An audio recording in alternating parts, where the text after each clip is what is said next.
Assalamualaikum warahmatullahi wabarakatuh. Yang terhormat dosen pembimbing Ibu Dr. Andi Hudia MPD dan Pak Andi Muadz SPD MPD.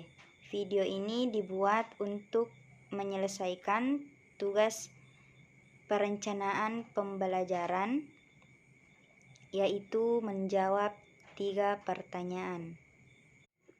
Pertanyaan pertama yaitu kemampuan apa yang harus dimiliki atau dipelajari oleh peserta didik. Di sini saya akan menjawab pertanyaannya, yaitu kemampuan yang harus dipelajari oleh peserta didik terbagi dari 3 kategori, yaitu yang pertama fondasional literasi atau kemampuan literasi dasar.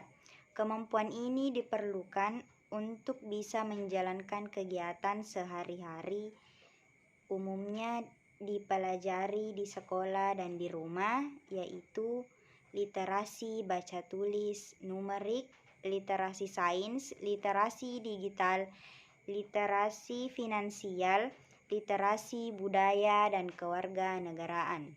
Kategori yang kedua yaitu kompetensi.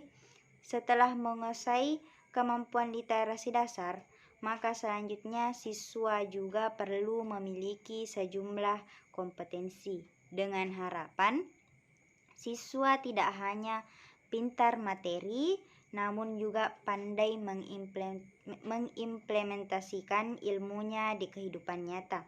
Kompetensi tersebut ialah mampu berpikir kritis dan belajar memecahkan masalah, kreativitas, kemampuan berkomunikasi dengan baik, serta mampu berkolaborasi atau bekerja sama dengan tim. Kategori yang ketiga atau yang terakhir yaitu karakter qualities atau karakter. Setelah menguasai literasi dasar dan kompetensi, selanjutnya siswa juga perlu mempunyai karakter yang berkualitas. Berikut sejumlah karakter yang perlu diasah dalam diri siswa agar ia tidak hanya peduli terhadap dirinya sendiri, namun juga peduli terhadap orang lain dan lingkungan sekitarnya. Yang pertama yaitu keingintahuan, inisiatif, ketekunan, kemampuan adaptasi, kepemimpinan, kesadaran sosial budaya, yang terakhir empati. Selanjutnya yaitu pertanyaan kedua, prosedur dan sumber mana yang dapat digunakan untuk mencapai kemampuan tersebut. Prosedur di sini terdiri dari tujuan pembelajaran. Tujuan merupakan komponen yang sangat penting dalam sistem pembelajaran. Mau dibawa kemana siswa, apa yang harus dimiliki oleh siswa, semuanya tergantung pada tujuan yang ingin dicapai. Jika diibaratkan, tujuan sama dengan komponen jantung pada sistem tubuh manusia. Oleh karenanya, tujuan merupakan komponen yang pertama dan utama. Tujuan dalam pendidikan dan pengajaran adalah cita-cita yang bernilai normatif. Dengan perkataan lain, dalam tujuan tersebut terdapat sejumlah nilai yang harus ditanamkan kepada anak didik atau peserta didik. Nilai-nilai itu nantinya akan mewarnai cara anak didik bersikap dan berbuat dalam lingkungan sosialnya, baik di sekolah ataupun di luar sekolah. Sumber di sini terdiri dari berbagai macam, yaitu yang pertama manusia. Maksud manusia di sini yaitu dalam keluarga, sekolah, dan masyarakat. Yang kedua yaitu buku, perpustakaan, dan bahan materi. Yang ketiga yaitu media massa yang terdiri dari majalah, surat kabar, radio, TV, internet, dan lain-lain. Yang keempat yaitu alam lingkungan. Yang kelima yaitu alat pengajaran atau alat perlengkapan. Alat perlengkapan terdiri dari alat pengajaran atau perlengkapan terdiri dari buku pelajaran, peta, gambar, kaset, tape, papan tulis, kapur, spidol, dan lain-lain. Yang keenam yaitu museum. Yang terakhir yaitu aktivitas yang meliputi pengajaran berprogram, simulasi, karya wisata, sistem pengajaran modul. Pertanyaan ketiga atau pertanyaan terakhir yaitu bagaimana caranya kita mengetahui bahwa kemampuan yang diinginkan telah terbentuk? Jawabannya di sini yaitu dengan melakukan evaluasi. Evaluasi berfungsi untuk melihat keberhasilan siswa dalam proses pembelajaran dan juga berfungsi sebagai umpan balik bagi guru atas kinerjanya dalam pengelolaan pembelajaran. Melalui evaluasi, kita dapat melihat kekurangan dalam pemanfaatan berbagai komponen sistem pembelajaran.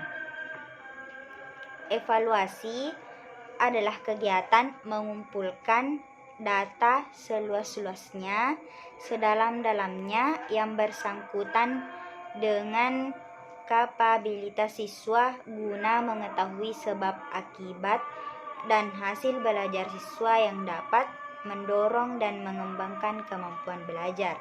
Dari pengertian itu, tujuan evaluasi dapat dilihat dari dua segi, yaitu tujuan umum.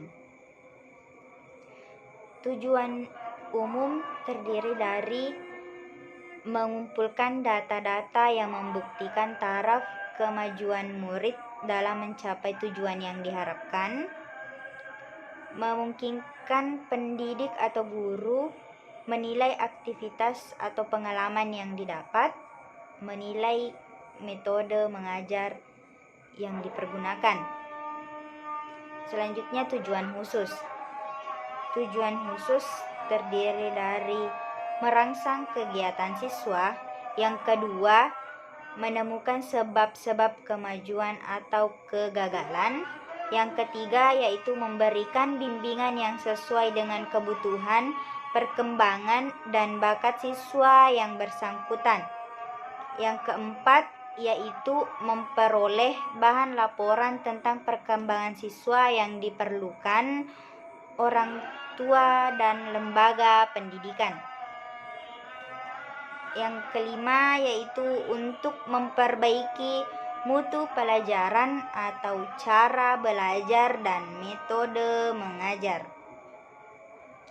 Evaluasi dapat memberikan manfaat bagi guru dan siswa, maka evaluasi mempunyai fungsi sebagai berikut. Yang pertama, untuk memberikan umpan balik kepada guru sebagai dasar untuk memperbaiki proses belajar mengajar serta mengadakan perbaikan program bagi murid. Yang ketiga yaitu untuk menentukan murid di dalam situasi belajar mengajar yang tepat sesuai dengan tingkatan kemampuan yang dimiliki oleh murid. Yang keempat yaitu untuk mengenal latar belakang murid yang mengalami kesulitan-kesulitan belajar yang nantinya dapat dipergunakan sebagai dasar dalam pemecahan kesulitan-kesulitan belajar yang timbul.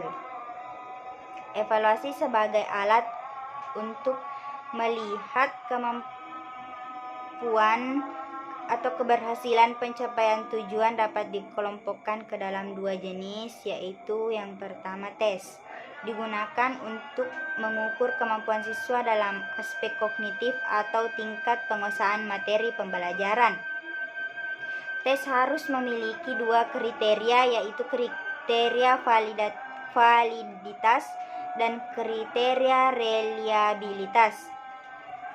Tes hasil belajar dapat dibedakan menjadi tes kelompok dan tes individual. Non-tes adalah alat evaluasi yang biasanya digunakan untuk menilai aspek tingkah laku termasuk sikap, minat, dan motivasi.